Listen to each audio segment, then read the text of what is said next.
even know where to begin on addressing a number of the things that she said in her speech that are just not correct. They are not substantiated by evidence, by experts, by the many, many submitters that submitted to our select committee. She started by making what Tipua Ehrlich described when we had the first reading, an emotional plea, naming a harrowing list of children who have been harmed in state care, and that is absolutely tragic. However, it is not related to Section 7AA. So why does the Minister do that?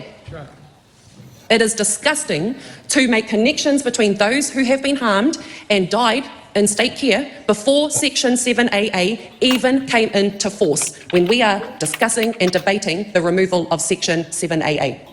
The removal of Section 7AA is driven by political ideology. There has been no substantive evidence to substantiate any of the Minister's claims that there is some kind of conflict here. No empirical evidence. The Waitangi Tribunal ruled that. The submitters said that. The officials also said no empirical evidence to support the Minister's problem definition that this bill is seeking to achieve. It is purely political ideology. It is absolutely disgusting that we are allowing the removal of Section 7AA, which was put in. The very purpose of it was to reduce disparities for tamariki Māori in the care and protection system, because the history and the evidence shows that this mechanism was necessary to put a legislative requirement on the CEO of Oranga Tamariki to ensure that its policies, its practices, through strategic partnerships, through accountability and reporting, that it would reduce disparities for tamariki Māori. The Minister says that she wanted robust debate and was prepared to listen to the submissions. Well, she has cherry-picked some submitters that support her views, and she has taken one of the recommendations, but importantly has left out, in my view, the most important mechanism in that provision in that section, which was the requirement of the CEO to reduce disparities for tamariki Māori.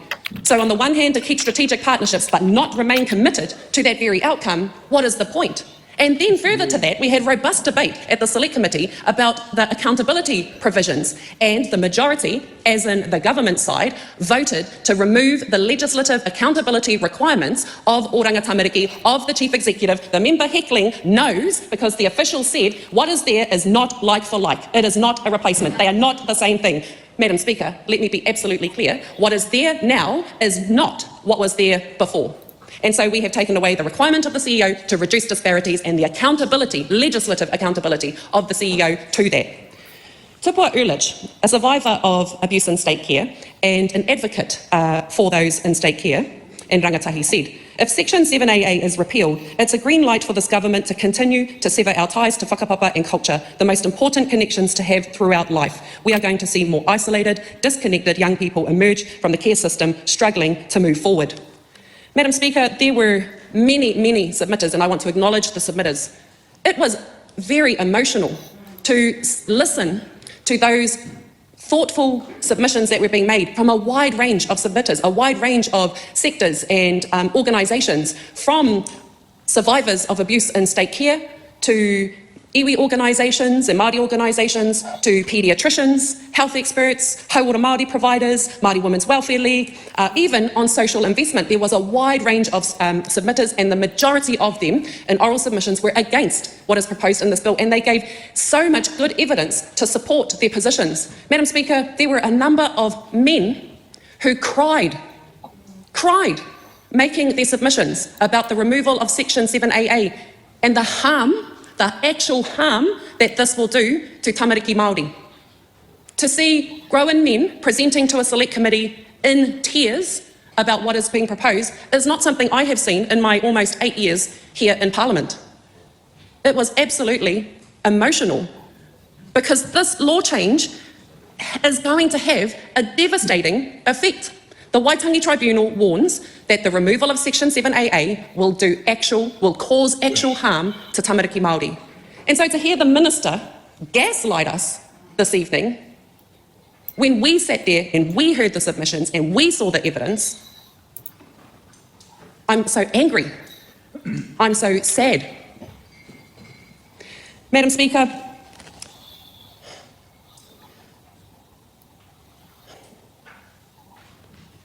I can't understand how the Minister can stand here this evening, having received the Royal Commission's report into abuse in state care, which shows historically the very issues that Section 7AA is trying to address, the very harm that not having something like Section 7AA did to real people.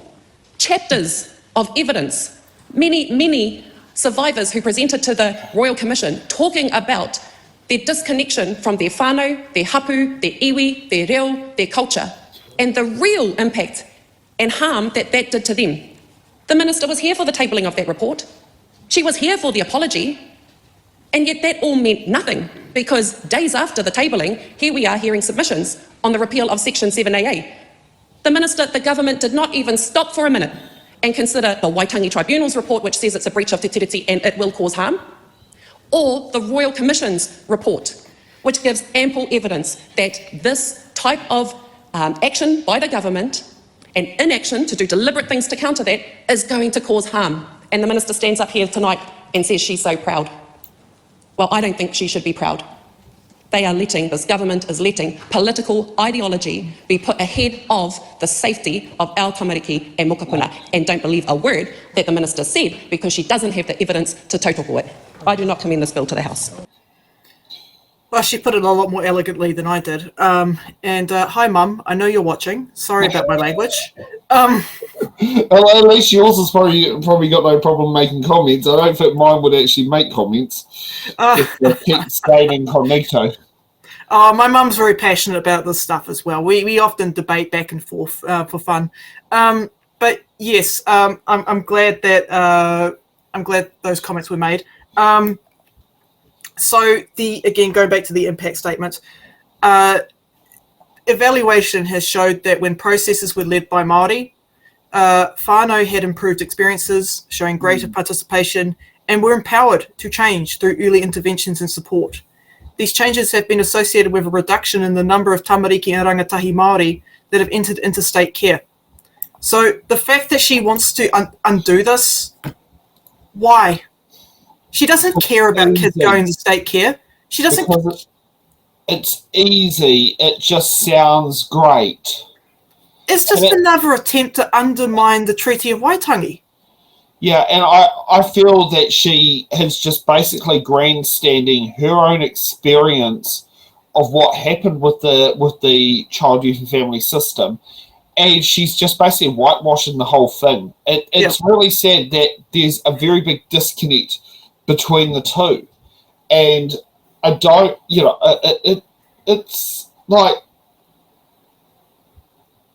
it's horrible. And the thing is, when the day comes, she's just going to be chewed out and spat out like no one cares.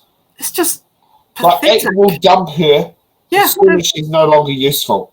They will absolutely dump her. And I just don't know how you can read through the submissions and through the impact statement and go, I'm going to do it anyways. Yeah, why can't David Seymour just be the person who reads the bill? He's heartless. Yeah, and it's not going to change anything. They're going to, Oranga Tamariki is not going to go, well, hey, you're Māori, we're not going to put you with Māori children. With Māori caretakers. No, they're going to prioritise who the best person is. And for a lot of Māori kids, that's often Māori whānau, whanaunga, extended family, people in the community.